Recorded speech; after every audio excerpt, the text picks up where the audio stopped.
እንግዲህ ናቲ ፕራንክ አደረጋት ሄሉን ማለት ነው። ሄሉ በዛ አድርጋው ነበር ፕራንክ ወደ ድሮ ማንነቱ ተመልሳ አልጋ ላይ አብረን እንትን ካላልና ልጅ መውለድ እፈልጋለሁ ልጅ እንውለድ ምናምን እያለች ተመልሳ ነበርና ለምን እኔ ማለት በቀላትም ብሎ እንግዲህ የሚሄድበት ቀን ደርሷል እና ወደ ከመጣሁበት ቦታ ተመልሼ ልሄድ ነው ወደ መጣሁበት ይላታል ማለት ነው። ሄለን እንግዲህ ዘራፍ አለቃቀሰች ምናምን እውነት ለመናገር ግን ባይሄድ እስከ መጨረሻው ባይሄድ የፍቅራቸውን ቀጥለው ተስማምተው ቢኖሩ እላለሁኝ።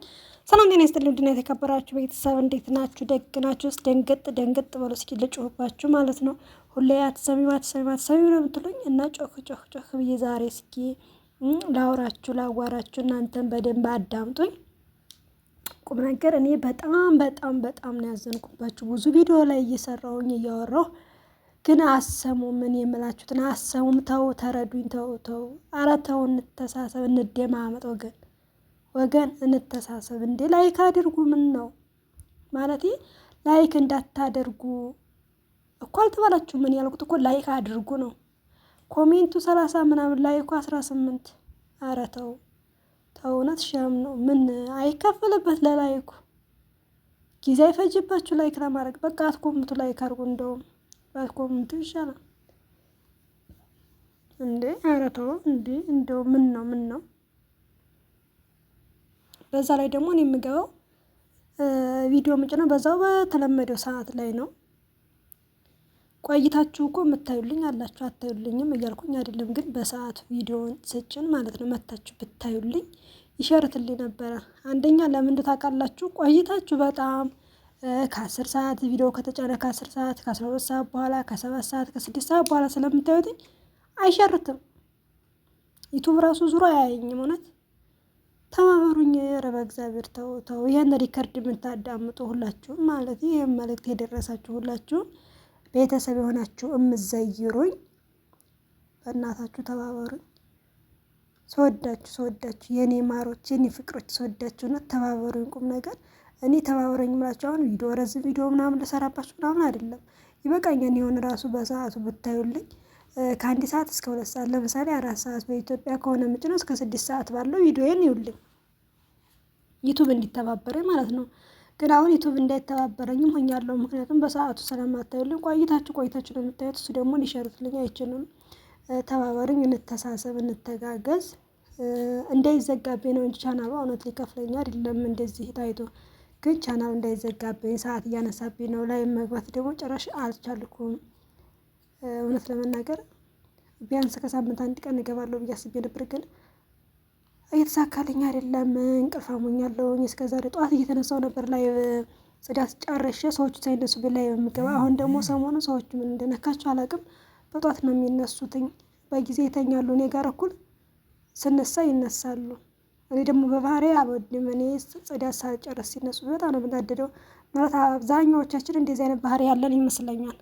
ጽዳት ሳልጨርስ ከተነሱብኝ ጭንቅላቴን ያመኛል ማለት ነው። የምሰራው ራሱ ግራ ግብት ነው የሚለኝ። ጽዳት ጨርሼ ግን ቢነሱ ችግር የለብኝም እና ሰሞኑን አልተመቻቸልኝም። ከተነሱ በኋላ ደግሞ ጭራሽ ስልክ መያዝ አልችልም። ክላስ ያስቀምጬ ነው ስራ የምሰራው እና ኪስ የለኝ ምን የለኝ።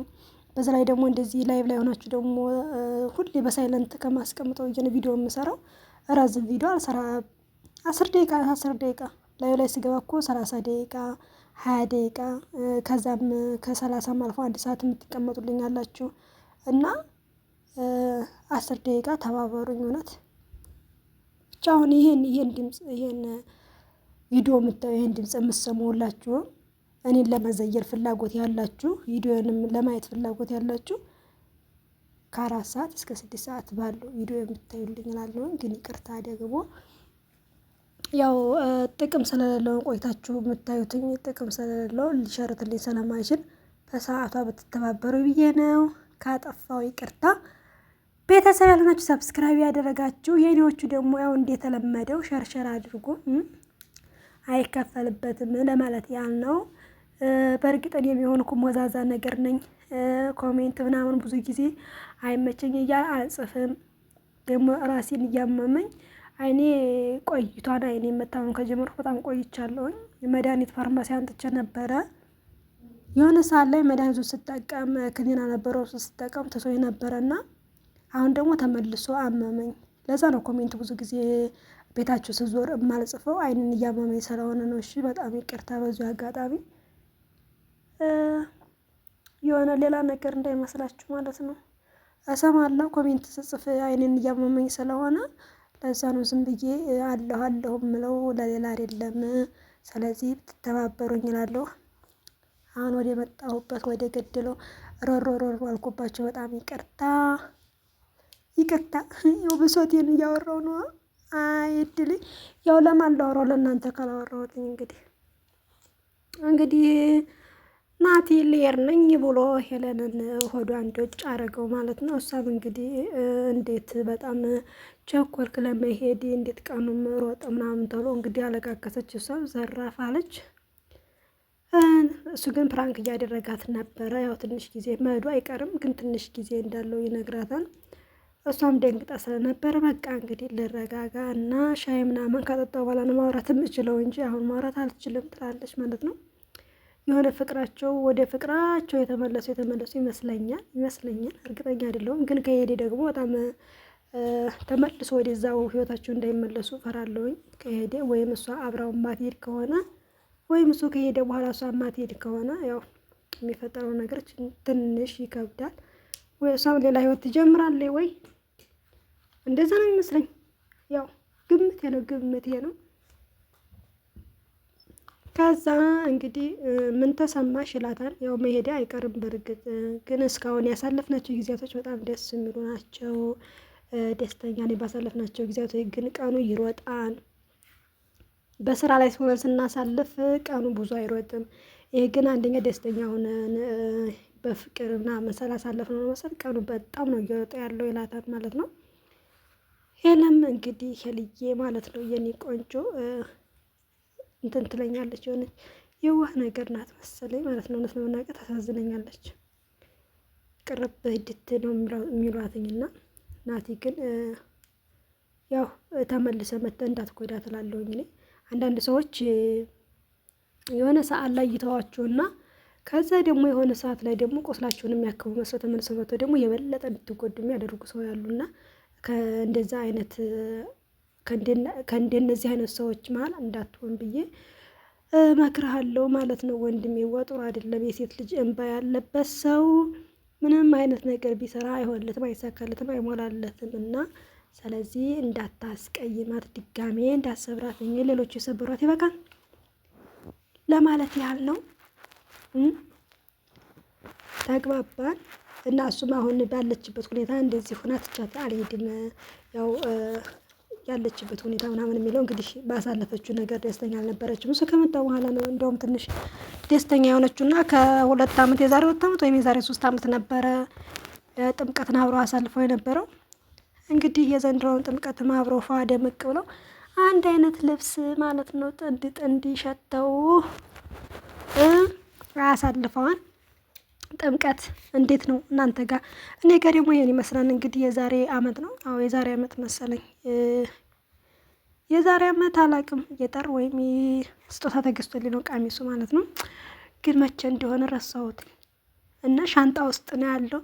እንደው የዛሬ አመት የተሰራ ቪዲዮ አሁን እንደው ሰው ሲለቅ አያሳፍርም? ጉድ እኮ ነው። ፎቶ መነሳት አልወድም፣ አልተነሳሁም እና ክብረ በዓል እናንተ ጋር እንዴት ነበር? እኔ ጋር በጣም አሪፍ ነበር። ያው እንግዳ ምናምን ትንሽ በዝቶብኝ ነበረ ድግስ ምናምን ስለነበረ የኛ ደግሞ ደብራችን ሚካኤል ስለሆነ ማለት ነው እንደዛ ነው ያሳለፍነው። እናንተ ጋር አላውቅም እንዴት እንዳሳለፋችሁ ኮሜንት ላይ አሳውቁኝ። እኔ ጋር ግን አምሮብኛል። አለባበስ እንዴት ነው? ዋው ቁሜ ብታዩኝ። ቆይ እንደውም ኧረ የሆነ ቪዲዮ ዘርጅን እመለቅላችሁ የሆነ ቪዲዮ አለ ቁሜ ማለት ነው። የውፍረቴ ነገር አትጠይቁኝ። በተለይ ቀሚሱን ስለብስ ስብስባ እንትን ነው የምመስለው። ምን እላችሁ ይሄ ማስፈራሪያ በቀሎ ወይም ማሽላ ማስፈራሪያ የሚሰቀል እንጨት ላይ የሚሰቀል ልብስ አለ አይደል? እሱን በሉት። ቁም ነገር እኔ በራሴ ማለት ነው ፈታ ነው የምለው። የሆነ ወፈር ያለ ሰውነት ያለው ሰው ትከሻ ያለው ሰው ነው እንደዚህ አይነት ቀሚስ መልበስ ያለበት። የኔም የሆነ ይሄ ጎማ ያለውን ይሄ እሱ ነበር የሚሆነኝ። አሁን ይሄ ልነግራችሁ አልችልም። ለማንኛውም ናቲና ሄለን እንግዲህ ወደ ፍቅራቸው መለስ ብለዋን ተረጋግተዋን፣ እሱም እስከሚሄድ ድረስ አብሯት ነው ያለው። ደስ ይላል። ባይሄድ ደግሞ የበለጠ ይሆናል። እስከ ቪዲዮ መጨረሻ ድረስ አብራችሁኝ ስለቆያችሁ ስላላዳመጣችሁኝም ከልብ አመሰግናለሁኝ። በሌላ ቪዲዮ እስከምንገናኝ መልካም ቆይታ